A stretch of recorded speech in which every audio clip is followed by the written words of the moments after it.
दुरूद शरीफ पढ़ लें।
Working number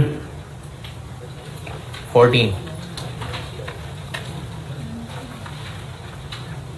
working 14।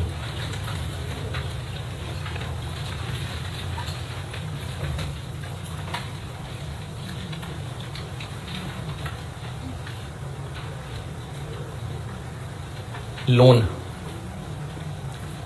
लेंगे तो क्या एंट्री होगी? कैश या बैंक डेबिट और लोन क्रेडिट।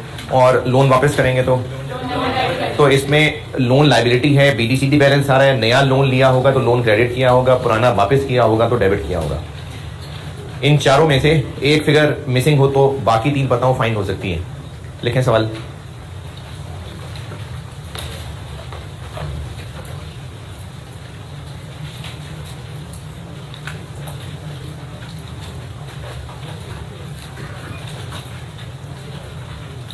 लोन का ओपनिंग बैलेंस।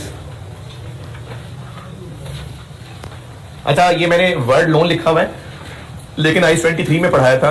और भी बहुत सारे नाम हो सकते हैं, डिवेंचर भी हो सकता है, TFCs हो सकते हैं, तो ये मुख्तलिफ नाम हो सकते हैं। लोन का ओपनिंग बैलेंस 3 लाख और लोन का closing balance 750,000, 7.5 lakh. During the year,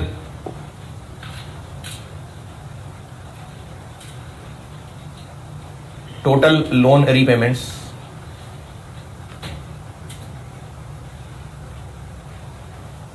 of 250,000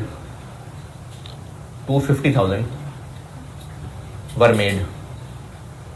2.5 lakh were made। इसके साथ ब्रैकेट में लिखिए इंक्लूडिंग इंटरेस्ट, यानी इस 2.5 लाख में इंटरेस्ट भी कहीं ना कहीं शामिल है।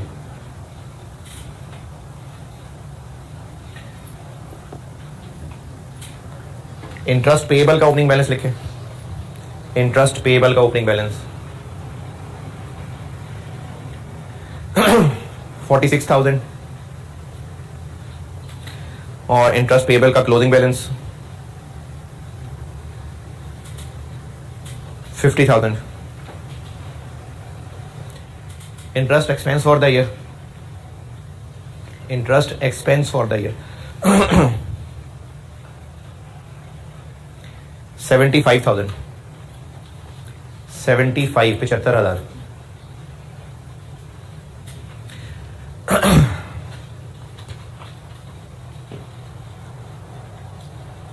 अच्छा, वर्किंग 14 में चीज देखिएगा,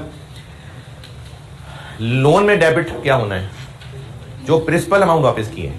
इंटरेस्ट तो अलग चीज है ना, लोन कितने से डेबिट होगा? जो प्रिंसिपल पोर्शन आपसे रिक्वायर्ड है। अच्छा, हिंट ये है कि लोन की वर्किंग सामने रख लेना और ये जो कल मैंने इंटरेस्ट वाली बताई थी वर्किंग 4, हाँ वर्किंग 4, ये दोनों सामने रख लेना। और आपसे रिक्वायर्ड है कि इस साल में नया लोन कितना लिया है, इस ईयर में नया लोन कितना लिया है, ये रिक्वायर्ड है।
हाँ जी, एफर्ट डन।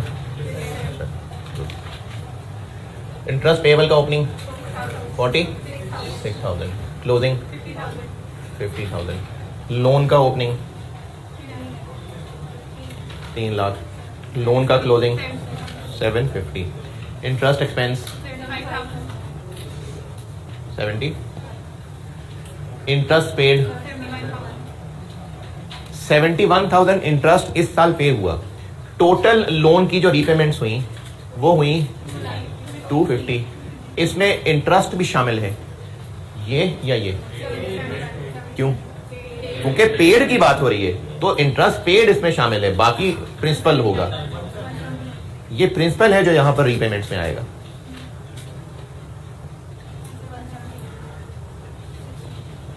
तो नया लोन लिया होगा 629।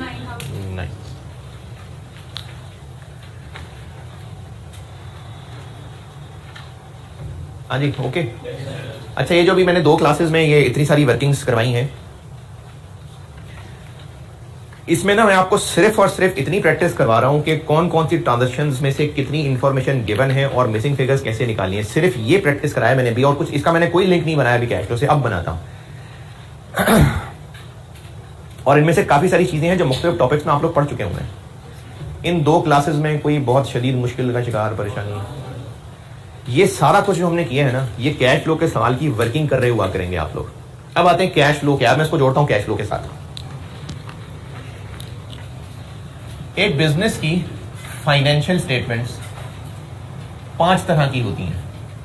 एक होती है SOCI, statement of comprehensive income. एक होती है SOFP, statement of financial position. एक होती है statement of changes in equity, ये हम कर चुके। एक होती है स्टेटमेंट ऑफ कैश फ्लोज, जो पढ़ाने लगा हूं। एक होते हैं नोट्स, ये भी हम लोग पढ़ चुके। ये 5 तरह की फाइनेंशियल स्टेटमेंट्स होती हैं। SOCI में क्या इंफॉर्मेशन होती है? इनकम्स और एक्सपेंसेस और OCI for the year. SOFP में क्या होता है? एसेट्स, लायबिलिटीज और इक्विटी ईयर एंड के। चेंजेस इन इक्विटी में इक्विटी की जितनी भी आइटम्स हैं पूरे साल में उनमें क्या क्या इंक्रीज डिक्रीज। मकसद क्या है? फाइनेंशियल स्टेटमेंट्स के जरिए लोगों को फाइनेंशियल इंफॉर्मेशन बतानी है। बिजनेस के लिए कैश एक बहुत इंपॉर्टेंट चीज होती है, और इनकम और कैश रिसीट 2 अलग अलग चीजें हैं।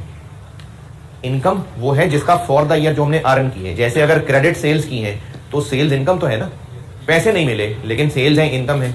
इसी तरह से एक्सपेंसेस और पेमेंट्स में फर्क है। एक्सपेंसेस और पेमेंट्स में फर्क है। तो इनकम्स और एक्सपेंसेस फॉर द ईयर यहां नजर आ रहे हैं, लेकिन कैश कितना आया कितना गया वो यहां नहीं पता चल रहा। अगर एक बिजनेस बहुत सारा प्रॉफिट कमाता है तो जरूरी है कि उसके पास पैसा भी बहुत होगा। अगर एक बिजनेस प्रॉफिट कमाता है बहुत, तो जरूरी है कि उसके पास पैसे भी बहुत होंगे, है? नहीं, प्रॉफिट तो कमाते हैं बहुत सारा। एक तो हो सकता है उन्होंने बहुत सारी बिल्डिंग्स खरीद ली हों, पैसे सारे वहां लगा दिए हों, और ये भी हो सकता है कि एक बिजनेस इनकम्स सारी उधार पे किए जा रहा है, डेटर पैसे को नहीं दे रहे, लेकिन खर्चे सारे कैश पे हो रहे हैं। तो ऐसा हो सकता है कि बिजनेस के प्रॉफिट ज्यादा हो लेकिन कैश बिजनेस के पास ना हो, और ऐसा भी हो सकता है कि बिजनेस लॉसेस में हो लेकिन पैसे बहुत हो, लोन ले लेके पैसे रखे हुए। तो इनकम स्टेटमेंट या SOCI से इंफॉर्मेशन इनकम्स और एक्सपेंसेस की तो मिल रही है, लेकिन ये नहीं पता चल रहा कि पैसा कितना आया गया। SOFP से क्या पता चल रहा है? ईयर एंड पे एसेट्स लायबिलिटीज कितने। SOFP में इतना तो नजर आ जाएगा कि बैंक में बैलेंस 2021 में 200 मिलियन था और 2022 में ये बढ़ के 400 मिलियन हो चुका है। लेकिन ये 200 मिलियन 2021 पे पड़े हुए बैंक में पैसे थे, 2022 के एंड पे इतने हैं। क्या लाजमी कंपनी के हालात बेहतर ही हो रहे हैं? इतने पैसे बैंक बैलेंस बढ़ने का मतलब लाजमी बेहतर हो रहे? क्या पता लोन लिया हो, क्या पता 4 फैक्ट्रीज बेच दी हो। तो बैलेंस शीट से भी यानी SOFP और SOCI से भी कैश के बारे में इंफॉर्मेशन नहीं मिल रही। इसके लिए एक अलहदा स्टेटमेंट बनाई जाती है जिसको कैश फ्लो स्टेटमेंट या स्टेटमेंट ऑफ कैश फ्लोज कहते हैं, जिसमें बिजनेस का कैश यानी पैसा, उसकी आनियां जानियां बताते हैं।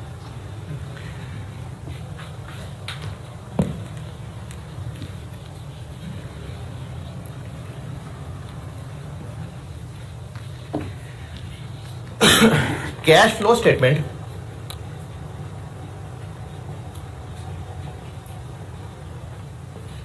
एक स्टेटमेंट है, रिपोर्ट है, स्टेटमेंट, कैश फ्लो स्टेटमेंट या स्टेटमेंट ऑफ कैश फ्लोज। जिस तरह एसओसीआई का एक फॉर्मेट है, सेल्स, कॉस्ट ऑफ सेल्स, एसओएफपी का एक फॉर्मेट है, चेंजेस इन इक्विटी का एक फॉर्मेट है, इसी तरह ना कैश फ्लो का भी एक फॉर्मल सा फॉर्मेट है। एसओसीआई, सेल्स में से क्या माइनस होता है? कॉस्ट ऑफ सेल्स, फिर आंसर आता है ग्रॉस प्रॉफिट, फिर उसके बाद जाके बाकी एक्सपेंसेस माइनस होते हैं। ये एक फॉर्मेट है, वरना ये भी हो सकता था इनकम्स, एक्सपेंसेस, बस प्रॉफिट, हो सकता था ना। लेकिन ये इतनी फेयर प्रेजेंटेशन नहीं है। पता तो चले सेल्स कितनी है, रेंट इनकम कितनी है, पता तो चले ना। एक्सपेंसेस कौन से हैं भाई? एक्सपेंस बिजनेस का रेंट दे रहे हैं, ऑफिस का कॉस्ट ऑफ सेल्स है, तो इसलिए ये नहीं करते हम लोग। हम लोगों ने एक बकायदा एक फॉर्मेट बनाया होता है, एसओसी का एक फॉर्मेट होता है, sales, cost of sales, gross profit, distribution expense, admin expenses, other income. इसी तरह से एसओएफपी का भी एक फॉर्मेट है, non current assets, current assets, तमीज से बताई होती है चीजें। इसी तरह से कैश यानी पैसों का हिसाब किताब बनाने के लिए भी एक ऑफिशियल स्टेटमेंट बनाई गई है, जिसका एक फॉर्मेट है। वो फॉर्मेट सिखाता हूं आपको। मकसद क्या है स्टेटमेंट का? स्टेटमेंट का मकसद यह है कि साल के शुरू में कितने पैसे थे हमारे पास, साल के एंड पे कितने पैसे हैं, और इस साल के दौरान पैसे आए कितने और पैसे गए कितने। यह सारा हिसाब किताब एक फॉर्मेट में बताया जाता है। साल के शुरू में पैसे कितने थे, साल के दौरान कितने पैसे इनफ्लो आउटफ्लो, कितना पैसा बिजनेस में इन हुआ, कितना पैसा बिजनेस से आउट हुआ। अच्छा, मैं कैश की बात कर रहा हूं, एक्सपेंसेस इनकम नहीं कह रहे हैं। बिजनेस को कैश कितना मिला, बिजनेस ने कैश कितना खर्च किया, और साल के एंड पे कितना पैसा बचा रह गया। ये एक फॉर्मल से तरीके से दुनिया वालों को बताया जा रहा होता है। जब हम बात कर रहे हैं ना कैश फ्लो में, कैश से कैश, तो इससे मुराद सिर्फ जेब में पड़े हुए करेंसी नोट्स नहीं है। इसमें कैश से मुराद पैसे हैं, फंड्स। जैसे अगर आप तो चलो खैर स्टूडेंट बंदे हैं, कितने को पैसे होंगे, लेकिन ठीक है जितने भी होंगे, अगर ये पूछा जाए कि आपके पास पैसे कितने हैं, तो इससे मुराद सिर्फ जेब में पड़े हुए पैसे नहीं है। हो सकता है बैंक अकाउंट में पैसे पड़े हों जो हर महीने बाजी बेचते होंगे, हो सकता है कुछ पैसे घर में रखे हों, कुछ पैसे अभी इस वक्त जेब में पड़े हों, कुछ पैसे किसी बैग में रखे हों। तो अगर ये जानना है कि पैसे कितने हैं, तो चाहे वो किसी भी जगह पड़े हैं तो वो टोटल पैसे ही ना। तो इस कैश फ्लो स्टेटमेंट के पॉइंट ऑफ व्यू से ये जो कैश का मतलब है, इस कैश का मतलब सिर्फ कैश नहीं है, इस कैश का मतलब कैश भी है और कैश जैसा भी है। यानी जिस भी शक्ल में कैश पड़ा हो, कैसे, चाहे वो करेंसी नोट की शक्ल में पड़ा हो, चाहे वो बैंक में पड़ा हो, चाहे वो प्राइस बॉन्ड की शक्ल में पड़ा हो। एक चीज होती है, पाकिस्तान में तो खैर नहीं होती लेकिन सवालों में हो सकती है, उनको ट्रेजरी बिल्स कहते हैं, ट्रेजरी बिल्स, या इसकी जगह पर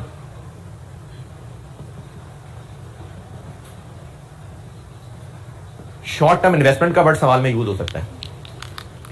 किसी सवाल में आपको हो सकता है ट्रेजरी बिल भी मिल जाए, सवाल में लिखा मिल जाए।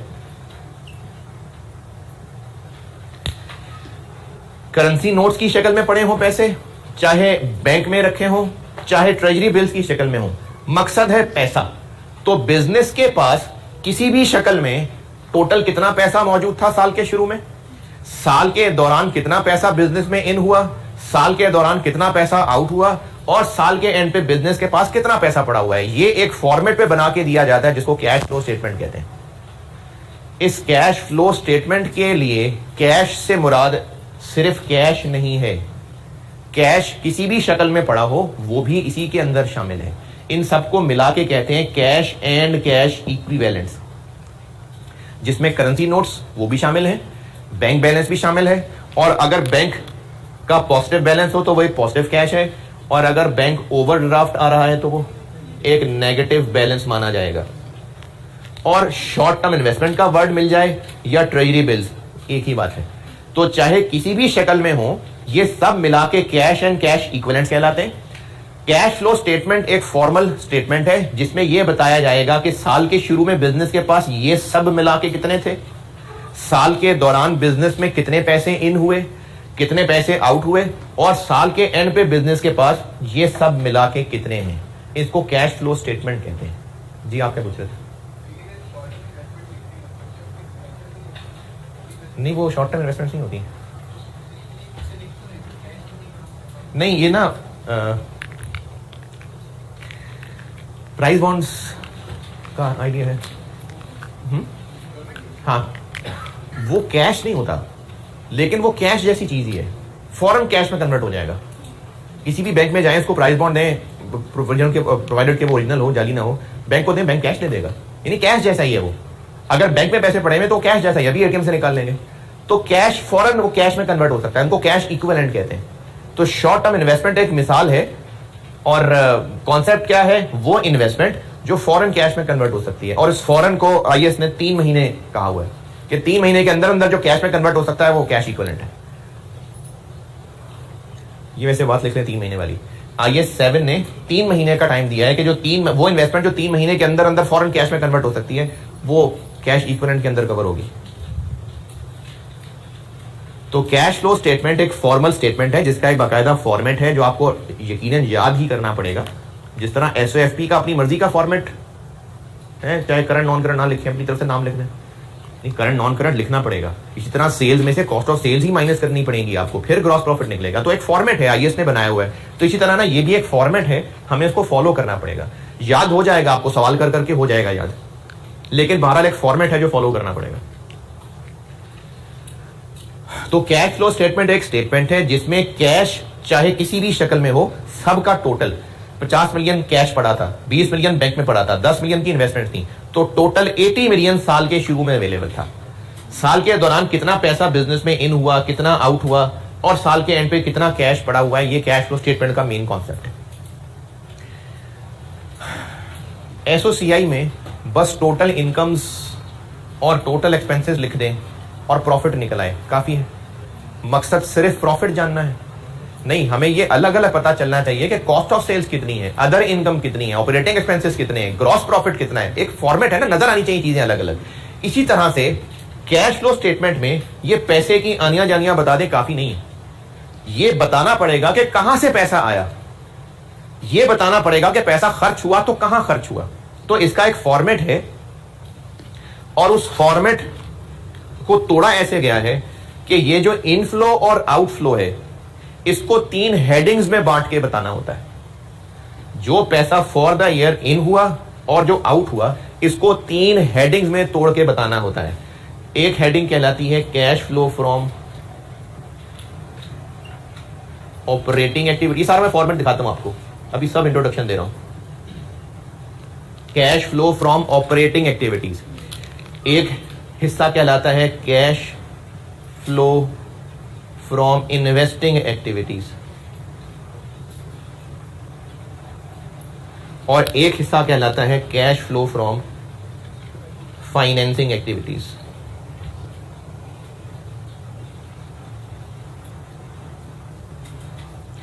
तो कैश फ्लो का फॉर्मेट है जिसमें कैश जो पूरे साल में इन हुआ, जो पूरे साल में आउट हुआ, उनको इन 3 हेडिंग्स में बांट के बताना होता है। ऑपरेटिंग एक्टिविटीज, इन्वेस्टिंग एक्टिविटीज और फाइनेंसिंग एक्टिविटीज। ये क्या होती हैं वो बताता हूं अब।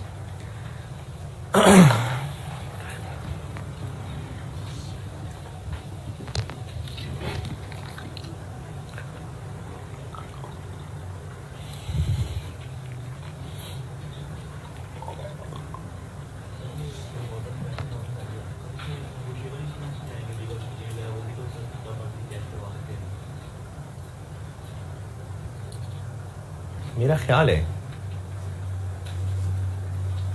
हाँ मेरा ख्याल है वो बीच में अंदर हो जाएंगे।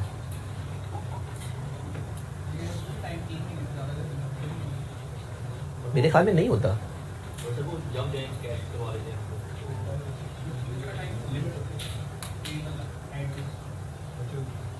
ये नेगोशिएबल इंस्ट्रूमेंट्स की कोई डिटेल नहीं इसमें चेस्ट स्टोरी होती, इसलिए याद नहीं है चीज। वैसे नॉलेज के लिए मेरे ख्याल में हाँ कैश इक्विवेलेंट नहीं होगा।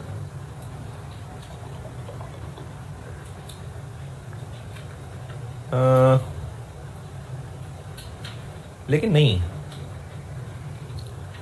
बिल रिसीवेबल, बिल्स रिसीवेबल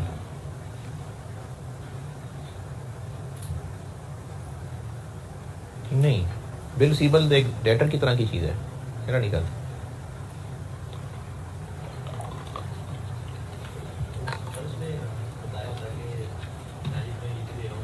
नहीं मुझे पता बिल ऑफ एक्सचेंज क्या होता है, लेकिन बिल रिसीवेबल जो है ना वो डेटर की तरह की चीज है, वो चेक से डिफरेंट चीज होती है।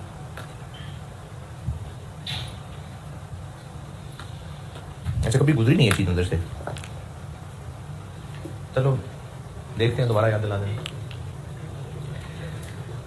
इतना लिखे तो आगे चलता हूं, अगर लिखना चाहें तो। अब मैं एक्सप्लेन करता हूं कि ये तीन क्या हैं।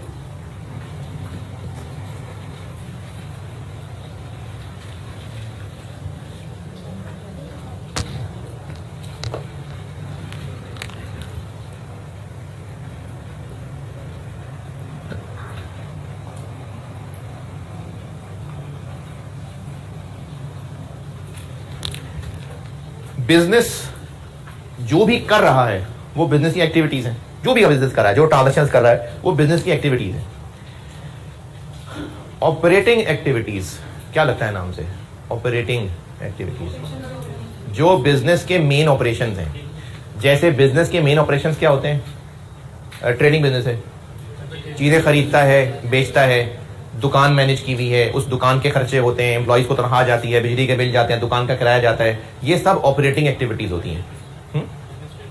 एडमिनिस्ट्रेशन करनी होती है, मार्केटिंग करनी होती है। तो वो सारी एक्टिविटीज जो बिजनेस के मेन इनकम्स और एक्सपेंसेस के गिर्द घूमती हैं, वो ऑपरेटिंग एक्टिविटीज हैं। उनसे जो भी कैश इन आउट होना है, वो सारा cash flow from operating activities होता है। मिसाल के तौर पे कस्टमर से पैसा आना, और परचेज करते हुए पैसे देना, और एम्प्लॉइज को सैलरीज देना, यूटिलिटीज पे करना, रिपेयर, यानी एक्सपेंसेस पे करना। तो एक्टिविटीज, ऑपरेटिंग एक्टिविटीज के अंदर वो सब कैश, रिसीट्स और पेमेंट्स कवर्ड होंगी।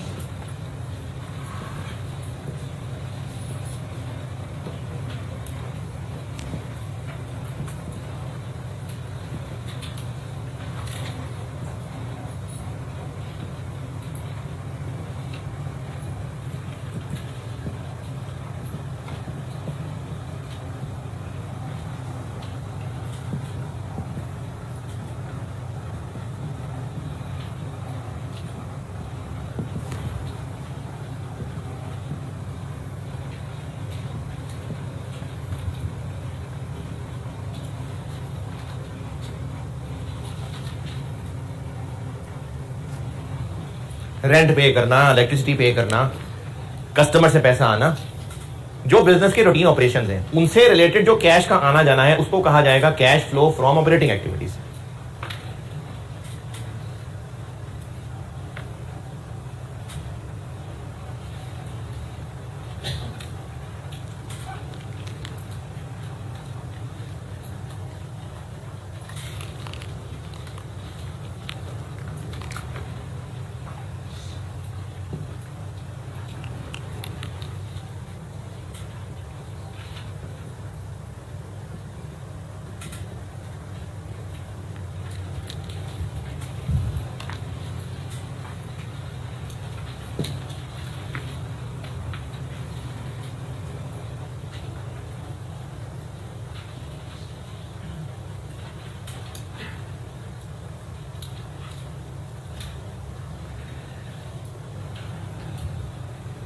अच्छा, अकाउंटिंग की जबान में नहीं, वैसे ही आम अल्फाज में इंग्लिश का वर्ड इन्वेस्टमेंट किन अल्फाज में इस्तेमाल होता है? इन्वेस्टमेंट, कि ये इन्वेस्टमेंट है।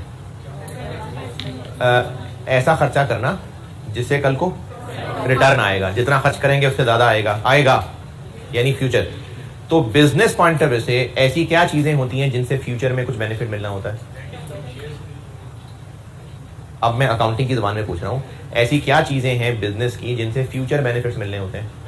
एसेट्स। तो बिजनेस जब एसेट्स खरीदता है तो टेक्निकली वो पैसा इन्वेस्ट कर रहा होता है, क्योंकि वहां से उसको कल को बेनिफिट मिल रहा होता है। और ज्यादा इन्वेस्टमेंट की टर्म तब इस्तेमाल हो रही होती है आम जबान में भी, जब कोई लॉन्गर ड्यूरेशन की चीज होती है। यानी अगर ये कहा जाता है जी फलाना प्लॉट अच्छी इन्वेस्टमेंट की अपॉर्चुनिटी है, फलाना प्लॉट खरीद लेना चाहिए, तो उसको इसी सोच से ही इन्वेस्टमेंट बोला जा रहा होता है कि 10-15 साल बाद इसका ज्यादा फायदा होगा। या अगर आपके वालिदैन आपकी पढ़ाई पे पैसा खर्च कर रहे हैं, तो वो इन्वेस्टमेंट इस लिहाज से है कि कई साल बाद फिर आप जब कमाना शुरू करेंगे तो वो एक लॉन्ग टर्म चीज है, तो इसलिए वो भी इन्वेस्टमेंट की बात हो जाएगी। तो ज्यादातर इन्वेस्टमेंट के मानों में आता है वो खर्चा जिससे लॉन्गर टर्म में बेनिफिट्स मिलेंगे। तो वो कैश फ्लो जिसका ताल्लुक बिजनेस के नॉन करंट एसेट से है।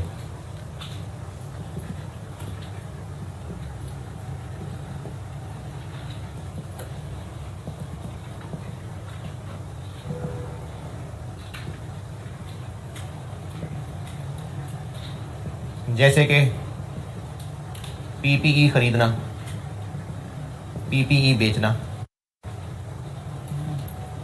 प्रॉपर्टी प्लांट इक्विपमेंट खरीदेंगे कैश आउटफ्लो, पैसे देंगे, बेचेंगे पैसा आएगा कैश इनफ्लो, इन्वेस्टमेंट्स नई करना, पुरानी इन्वेस्टमेंट्स कुछ बेचना,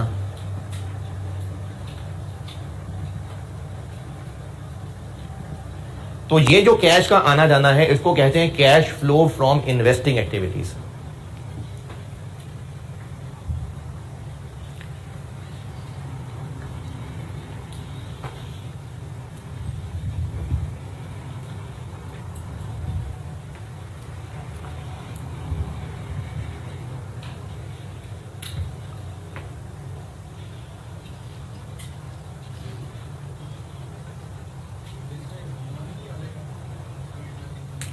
किसी को लोन दिया है, हाँ वो भी आ जाएगा। इन्वेस्टमेंट ना, इन्वेस्टमेंट ही होती है ना, किसी को लोन दिया है। अच्छा इसमें ना जब लोन दिया जाता है ना तो बिजनेसेस अगर लोन दे रहे हैं किसी को तो वो इन्वेस्टमेंट है, 2-4 महीने का नहीं लोन दे रहा होता बिजनेस। तो एक कंपनी किसी को लोन दे रही है तो वो 2-4 महीने की नहीं, एक लॉन्ग टर्म चीज ही होती है मोस्टली, तो वो इन्वेस्टमेंट ही है।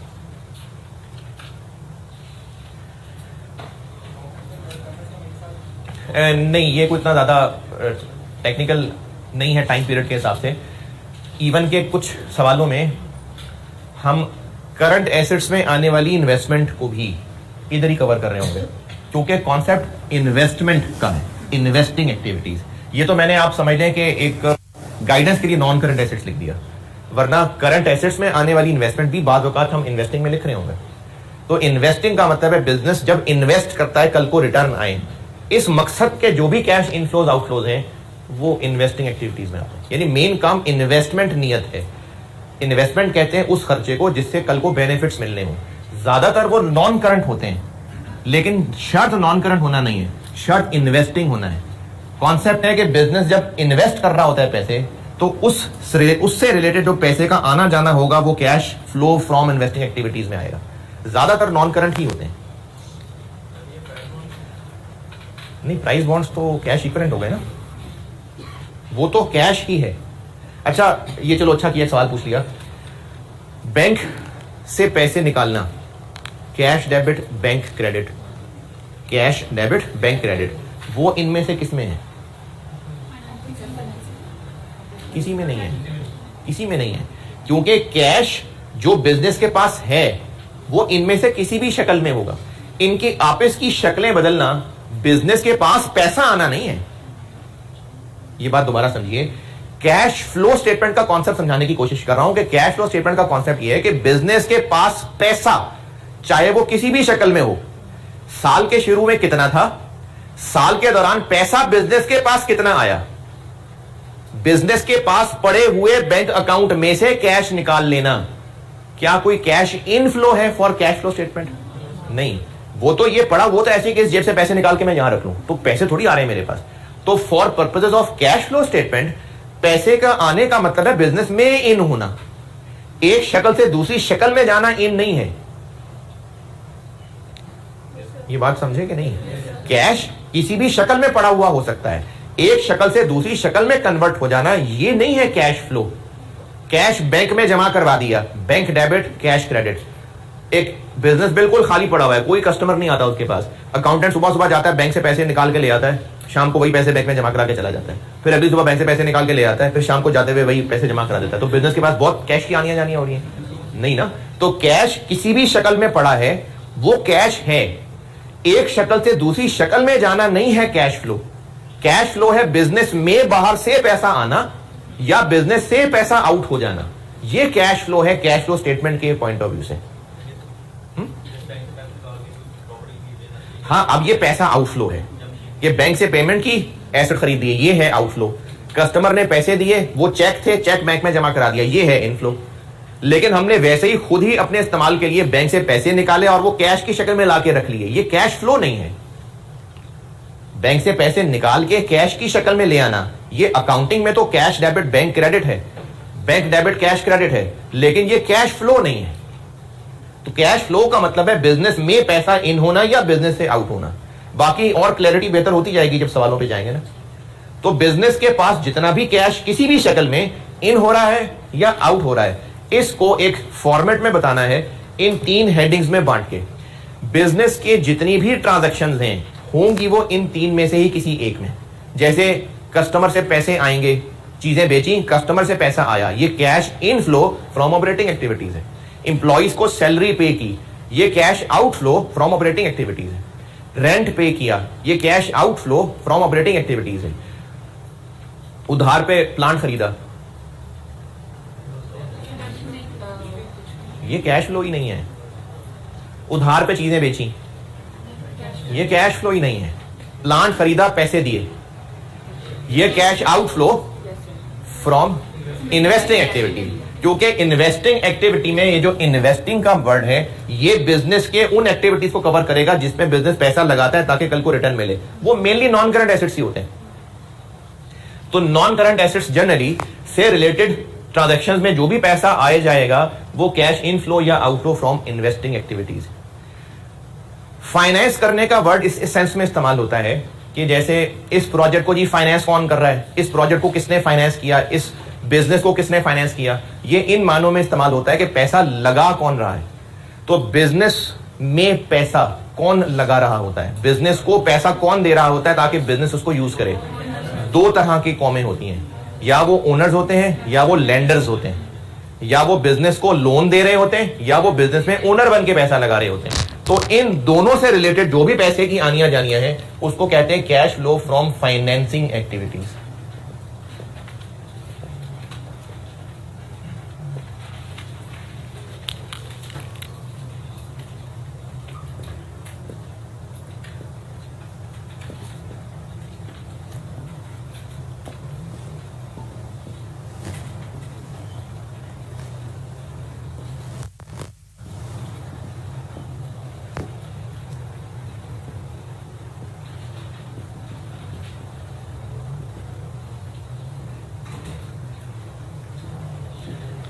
ओनर से पैसा आना, ओनर से पैसा जाना,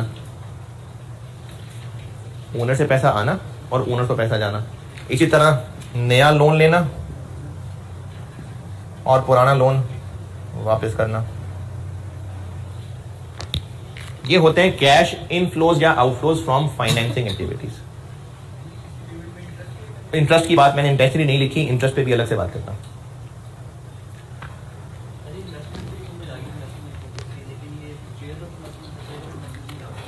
बिजनेस कंपनी किसी और कंपनी के डिबेंचर्स खरीद लेती है, किसी और कंपनी को लोन दे देते हैं। तो ये क्यों किया? ताकि वहां से इंटरेस्ट मिले। तो ये इन्वेस्ट किया ना पैसा। तो किसी कंपनी दूसरी कंपनी के शेयर्स खरीद लेना, किसी दूसरी कंपनी के डिबेंचर्स खरीद लेना, इसको कहेंगे कि हमने इन्वेस्टमेंट कर दी कहीं। ये परचेज ऑफ इन्वेस्टमेंट है। और बेच देना cell of investment.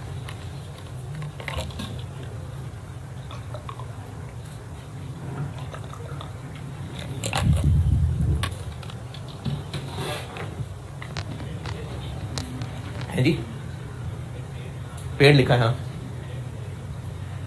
Cash flow क्या है? डिविडेंड डिक्लेयर या डिविडेंड पे करना? पे करना। अच्छा, बोनस शेयर इशू करना इसमें आएगा। बोनस शेयर इशू करना वो कैश फ्लो ही नहीं है। बोनस शेयर इशू करना कैश फ्लो नहीं है, पैसा नहीं आ रहा होता उसके अंदर।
कैश फ्लो स्टेटमेंट के फॉर्मेट के हिसाब से दो फॉर्मेट्स IAS 7 की तरफ से अलाउड हैं। एक डायरेक्ट मेथड होता है और एक इनडायरेक्ट मेथड होता है। ये दोनों ही आपको आने चाहिए और इन दोनों पे ही क्वेश्चंस होते हैं, डायरेक्ट मेथड और इनडायरेक्ट मेथड। पहले डायरेक्ट मेथड बताता हूं।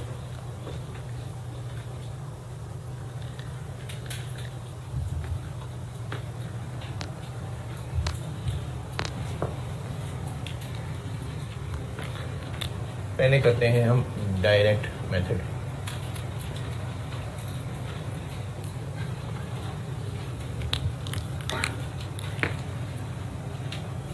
इसमें आपको जो क्वेश्चन में इसका फॉर्मेट दिखाता हूं, मैं भी आपको ना स्लाइड पे दिखाता हूं। आपके पास वो फॉर्मेट है लेकिन मैं ज़बानी बोलूंगा तो आप इधर उधर निकल जाएंगे, तो मैं सामने ना वो स्क्रीन पे दिखाता हूं। वही जो आपके पास नोट्स हैं वही सामने दिखाता हूं।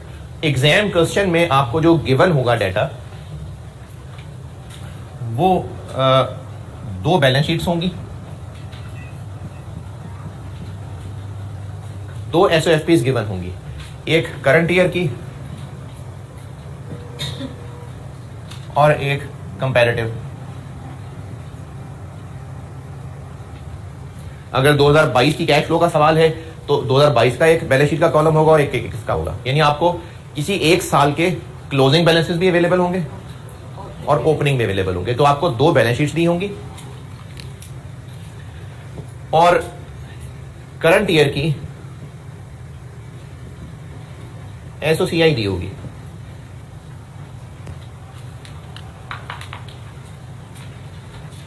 मेहरबानी होगी अगर कंप्लीट दे देंगे।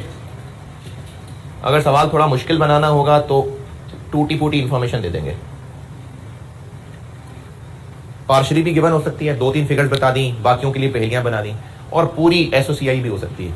लेकिन करंट ईयर की SOCI होनी जरूरी है, 2 SOFPs होनी जरूरी है। इसके अलावा बाकी जरूरी चीजें अंग्रेजी में लिखी होंगी। ये सवाल में गिवन होता है। 2 SOFPs होंगी, इस साल की और पिछले साल की, और इस साल की SOCI दी होगी। ज्यादा चांसेस हैं कि कंप्लीट दी होगी, लेकिन टूटी फूटी भी दी हो सकती है और अदर इंफॉर्मेशन होगी।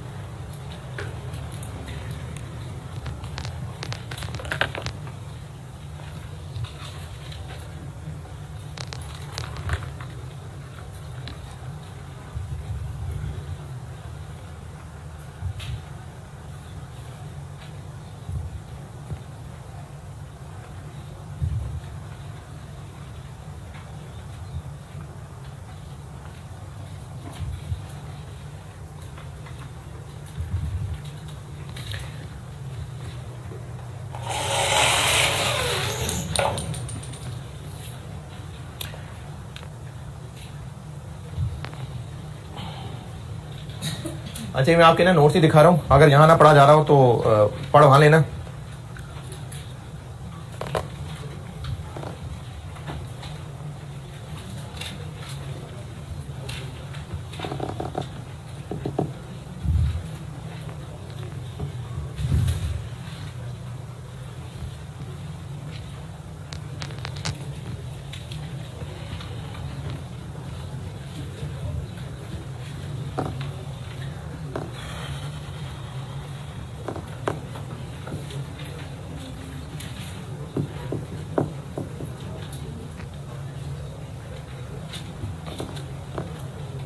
फोरम वो लाइट बंद कीजिए। अपने नोट्स में पहले पेज पे आए।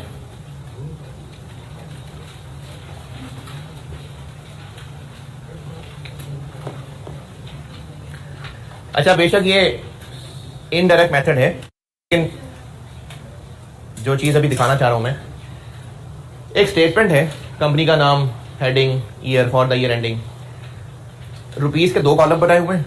और आप देखेंगे तो अभी बेशक यहां से नहीं पढ़ा जा रहा, अपने नोट में पढ़ लें। Cash flow from operating activities की हेडिंग, और इसमें जो कुछ भी लिखा हुआ है वो इधर इनर कॉलम में। फिर जब ये हेडिंग पूरी हो गई तो इसका रिजल्ट इधर चला गया। फिर इसके बाद यानी आउटर कॉलम में, फिर इसके बाद अगली हेडिंग आ गई, cash flow from investing activities. जो कुछ भी इसमें था वो इधर। ब्रैकेट, विदाउट ब्रैकेट, ये क्या होगा? कोई ब्रैकेट है, कोई विदाउट ब्रैकेट है। जो इन फ्लो है वो पॉजिटिव है, और जो आउटफ्लो है वो ब्रैकेट में है। इन्वेस्टिंग एक्टिविटीज में जो कुछ लिखना था वो इनर कॉलम में, और जब ये पूरा हो गया तो एंड टोटल यहां आ गया। फिर cash flow from financing activities, उसमें जो जो इनफ्लो आउटफ्लो था वो इनर कॉलम में लिखा, और उसका नेट इस आउटर कॉलम में आ गया। इस आउटर कॉलम में कैश इनफ्लो और आउटफ्लो, ऑपरेटिंग का नेट, इन्वेस्टिंग का नेट और फाइनेंसिंग का नेट आ गया। फिर इन तीनों का एक टोटल किया, ये total cash inflow outflow for the year आ गया। अच्छा, ये पेज देख के ना घबराएं कि इतना सारा याद करना पड़ेगा। हाँ, करना पड़ेगा और हो जाएगा, कोई इतना मसला नहीं होगा इसको याद करने में। ये मैंने मिटा दिया, लिख लिया था ये।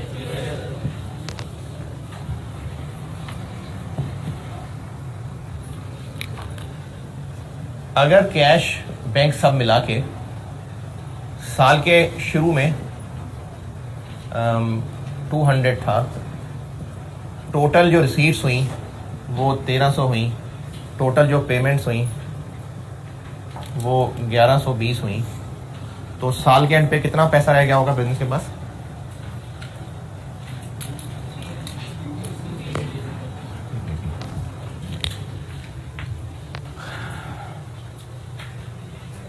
Finance operating activities inflows outflows का नेट, इन्वेस्टिंग इनफ्लोज आउटफ्लोज का नेट, फाइनेंसिंग इनफ्लोज आउटफ्लोज का नेट, और ये और ये इन तीनों को ऐड करके ये आ गया। ये क्या चीज है?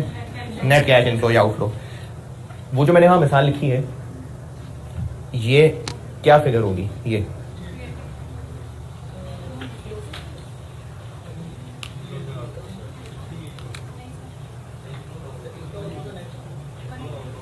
ये 180 होगा।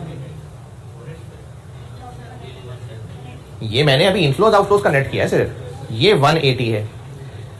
इसमें 200 ऐड कर लें तो, यानी इसमें ओपनिंग ऐड कर लें तो क्लोजिंग के बराबर आ जाएगा। तो कैश इनफ्लोज आउटफ्लोज तीनों हेडिंग्स में अलग अलग लाइनें लिखी, हर हेडिंग का टोटल आउटर कॉलम में, फिर तीनों आउटर कॉलम के टोटल्स का टोटल किया। इसमें cash and cash equivalent at start of year ये ऐड किया, और इन दोनों को ऐड करके जो आंसर आया वो किसके बराबर होना चाहिए? Cash and cash equivalents at end of year. अच्छा, अब आपको सवाल के अंदर दो बैलेंस शीट्स मैंने कहा दी होंगी। हो सकता है बैलेंस शीट में बस कैश बैंक एक ही लाइन आ रही हो सकता है कि जो आपको बैलेंस शीट दी हो उनमें कैश भी आ रहा हो, बैंक भी आ रहा हो, तो ऐसे ये 200 बना है।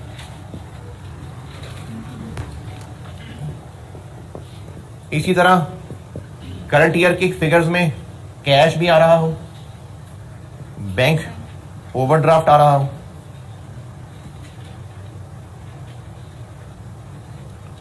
और शॉर्ट टर्म इन्वेस्टमेंट आ रही हो। ये बन गया 310 70। ये ऐसे 380 बना होगा, क्योंकि कैश एंड कैश इक्विवेलेंट मतलब सारा पैसा जिस भी शक्ल में, चाहे वो कैश की शक्ल में है चाहे बैंक की शक्ल में है, आपको क्वेश्चन में चूंकि बैलेंस शीट गिवन होगी एसओएफपी, तो उसमें से ढूंढना पड़ेगा आपको। हो सकता है बस एक ही लाइन आ रही हो कैश की और वो 200 आ रही हो, एक ही लाइन आ रही हो 380 आ रही हो, लेकिन हो सकता है अलग अलग लाइनें नजर आ रही हो, तो ये फिगर इनको टोटल करेंगे तो बनेगी। अब वो टोटल आप बेशक ब्रैकेट में कर दें, cash and cash equivalent at start of year bracket में 120 प्लस 80, चाहे नीचे दो लाइनों में ऐसे लिख के दिखा दें। कैश फ्लो ऊपर खत्म हो गया, ये कैश फ्लो स्टेटमेंट खत्म हो गई। Cash and cash equivalent at start of year, यानी उस मिसाल में 200। वो सवाल में अगर एक ही लाइन गिवन है तो गिवन है, नहीं तो खुद बना के 200 लिखना पड़ेगा। वो चाहे इधर ब्रैकेट में सॉल्व करके दिखा दें, चाहे अलग से वर्किंग करके सॉल्व करके दिखा दें। ये जो क्लोजिंग है 380, ये चाहे ब्रैकेट में करके दिखा दें 350 माइनस 40 प्लस 70, चाहे नीचे वर्किंग अलग से करके दिखा दें। तो cash and cash equivalent at start of year, ये सवाल में दी हुई बैलेंस शीट से फिगर निकलेगी, और दिस प्लस दिस करके जो आंसर आएगा ये टैली हो रहा होगा 380 से।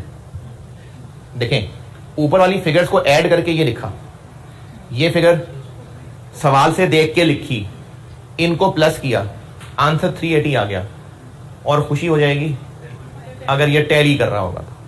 यानी 380 यहां खुद नहीं लिख रहा मैं, ऊपर से सॉल्व किया, ये 200 खुद लिखा, ये 200 खुद लिखा, कहां से, सवाल में दिया हुआ था, दिस प्लस दिस किया, आंसर 380 आ गया, और आपको 380 क्वेश्चन में देख के टैली मिला तो बहुत खुश हो गए।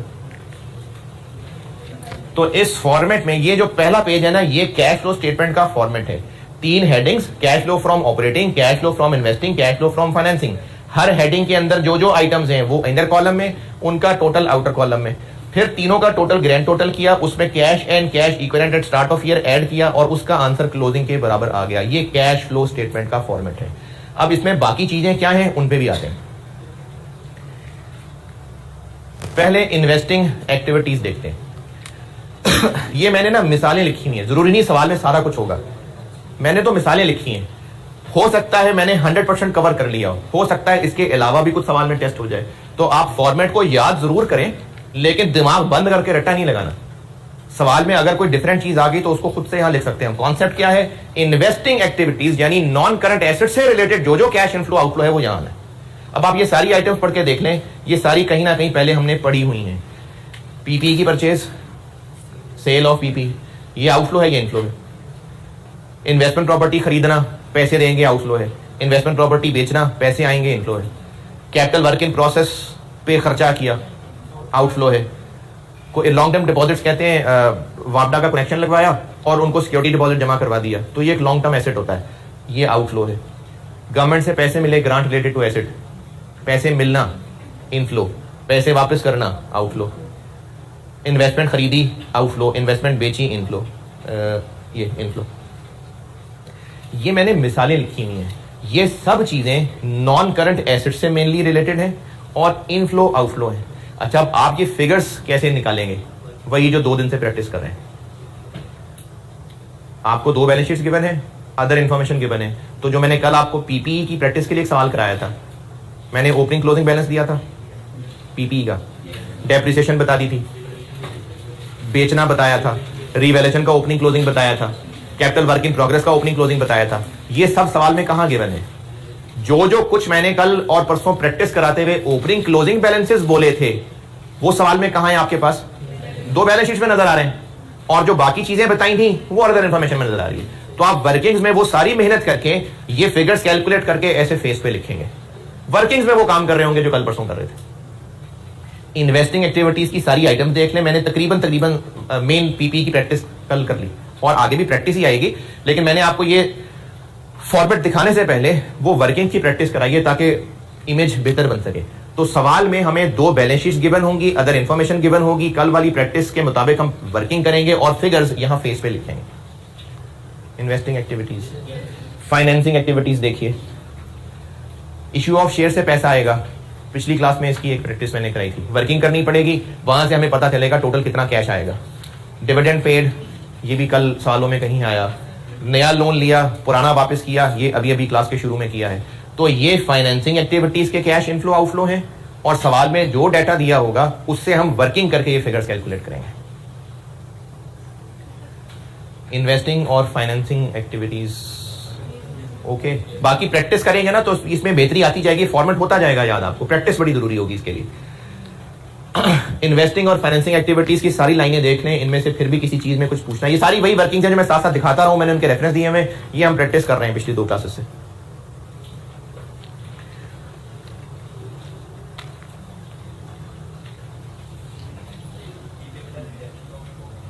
रिडेम्पशन मतलब रीपेमेंट, रिडेम्पशन रीपेमेंट को ही कहते हैं।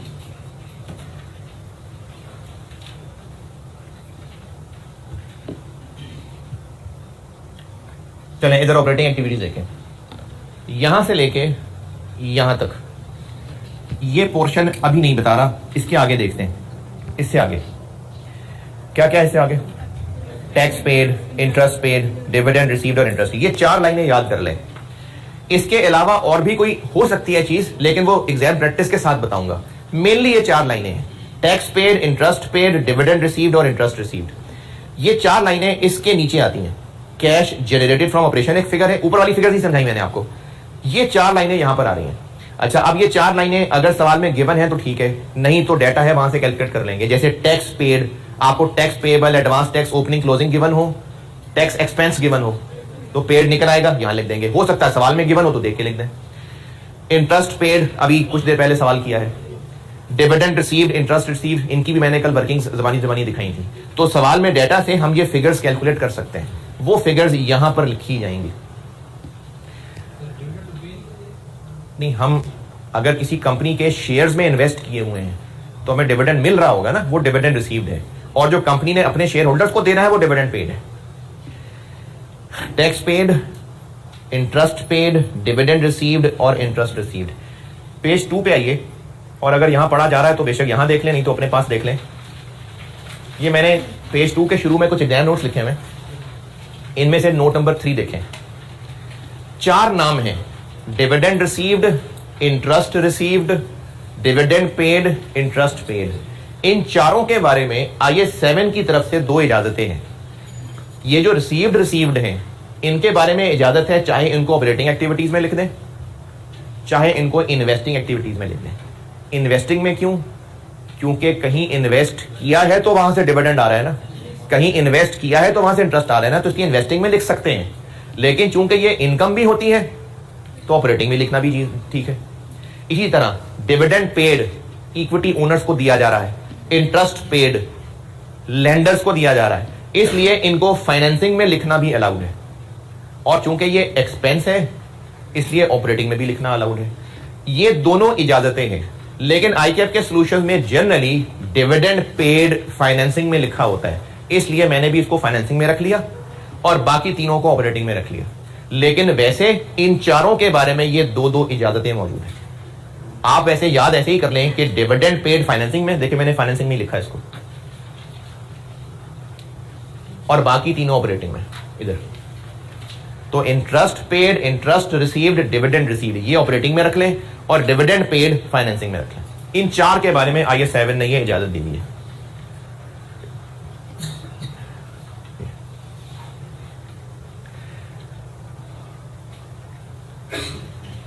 इनडायरेक्ट मेथड, ये बहुत सारी लाइनें, इन सबका टोटल ये क्या लिखा है? Cash generated from operations.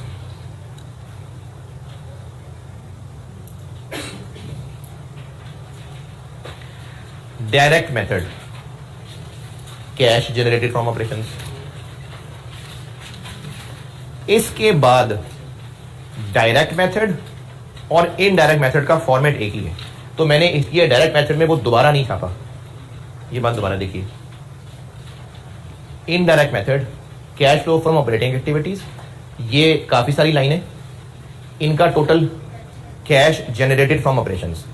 In direct method में, अच्छा इस पेज के ना साइज को देख के घबराए नहीं, सवाल करेंगे तो नहीं है इतनी मुश्किल इसके अंदर। इतनी सारी लाइनों के मैंने तो चूंकि फॉर्मेट मैक्सिमम सोच के लिखा हुआ है इसलिए इतना रश मचा हुआ है, वरना पेपर के सवाल में नहीं इतनी 25-30 लाइनें होंगी। इस फिगर को कहा cash generated from operations. In direct method और डायरेक्ट मेथड, इन दोनों में फर्क इससे ऊपर है, इन दोनों के फॉर्मेट में इससे ऊपर फर्क है। इस फिगर पे दोनों मेथड मिल जाते हैं। इन डायरेक्ट मेथड में इतनी सारी लाइनों का आंसर ये आएगा और डायरेक्ट मेथड में बस 3 लाइनों का आंसर ये आ जाएगा। इसके बाद जो नीचे कैश फ्लो है, चाहे डायरेक्ट मेथड हो चाहे इनडायरेक्ट मेथड हो, वो सेम है। तो अगर आपको सवाल टेस्ट होता है इनडायरेक्ट मेथड से तो ये कैश फ्लो है, अगर आपको सवाल टेस्ट होता है डायरेक्ट मेथड से तो शुरुआत उसकी ये है और आंसर आया ये कैश जनरेटेड फ्रॉम ऑपरेशंस, और इसके बाद क्या है इस फॉर्मेट में, वही जो पीछे पेज पे। तो अगर डायरेक्ट मेथड का सवाल टेस्ट होता है तो ये लाइनें लिख के बाकी वही है जो पेज 1 पे, और अगर इनडायरेक्ट मेथड है तो सारा ही वो जो पेज 1 पे। आपको अगर डायरेक्ट मेथड का सवाल आएगा तो ये 4 लाइनें लिख के आपने ये नहीं कह देना कि बाकी इनडायरेक्ट जैसा है, आपने पूरा सॉल्व करना है। ये मैंने आपको कहा है कि इसके नीचे वही सब है जो पेज 1 पे। अब ये क्या है, रिसीट फ्रॉम कस्टमर्स, कोई और अगर रेंट मिला है, कोई और रिसीट है, payment to supplier, payment for operating expenses, और इन तीनों की प्रैक्टिस में आपको कल करा चुका। Receipt from customers, payment to suppliers, payment for expenses हम कल कर चुके हैं। उस कल वाली प्रैक्टिस के लिए आपको क्या क्या डेटा दिया हुआ था मैंने? डेटर्स का opening closing stock opening closing balance बताया था, कहां से मिलेगा? सवाल में 2 बैलेंस शीट्स हैं, और क्या बताया था मैंने, सेल्स बताई थी, इनकम स्टेटमेंट से नजर आ जाएगी, और अगर राइट ऑफ है वो अदर इंफॉर्मेशन से मिल जाएगा। तो वहां से वर्किंग करके रिसीव फ्रॉम कस्टमर निकालना पड़ेगा। इसी तरह पेमेंट टू सप्लायर की भी प्रैक्टिस कराई थी, पेमेंट फॉर ऑपरेटिंग एक्सपेंसेस की भी प्रैक्टिस कराई थी। तो वो सारा कुछ सवाल में जो अवेलेबल होगा वहां से वर्किंग्स करके ये फिगर्स हम कैलकुलेट करेंगे। ये होता है कैश फ्लो का डायरेक्ट मेथड। ये फॉर्मेट आप याद तो शुरू में करें, शुरू में तो बेशक फॉर्मेट खोल के रखा करें सामने, लेकिन ये बेटा होगा ही तब जब प्रैक्टिस करेंगे। मैं तो कराऊंगा बोर्ड पे प्रैक्टिस, लेकिन आपने भी इसकी प्रैक्टिस करनी है, वो जो मैं होमवर्क चलाऊंगा।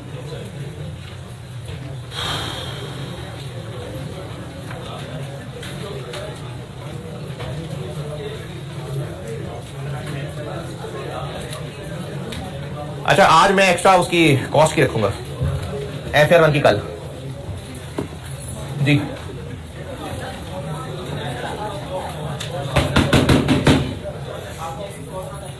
जी जी ऐसा होना चाहिए नहीं वैसे, लेकिन डिविडेंड पेड फाइनेंसिंग प्रेफर्ड है, बाकियों में नहीं होगा। डिविडेंड पेड फाइनेंसिंग में प्रेफर्ड है, बाकी मर्जी है ऑपरेटिंग और जहां मर्जी आ जाए। तो इसकी एमसीक्यू में इस तरह का मैच नहीं डलेगा। डिविडेंड पेड पे डल सकता है, उस पर प्रेफरेंस फाइनेंसिंग एक्टिविटी है। कल से इंशाल्लाह इनकी एग्जाम प्रैक्टिस करते हैं। डायरेक्ट मेथड कल सवाल कराऊंगा, एक क्लास में कराऊंगा, एक होमवर्क दूंगा, और उम्मीद है उससे तसल्ली हो जाएगी। तो फिर मैं परसों इनडायरेक्ट मेथड चला दूंगा और फिर डायरेक्ट का एक होमवर्क और चलेगा। लेकिन डायरेक्ट मेथड में मेहनत कम है, इनडायरेक्ट में बड़ी ज्यादा मेहनत होती है, तो ज्यादा टाइम फिर मैं मेहनत इनडायरेक्ट पे कराऊंगा। चले ठीक है जी, अल्लाह हाफिज।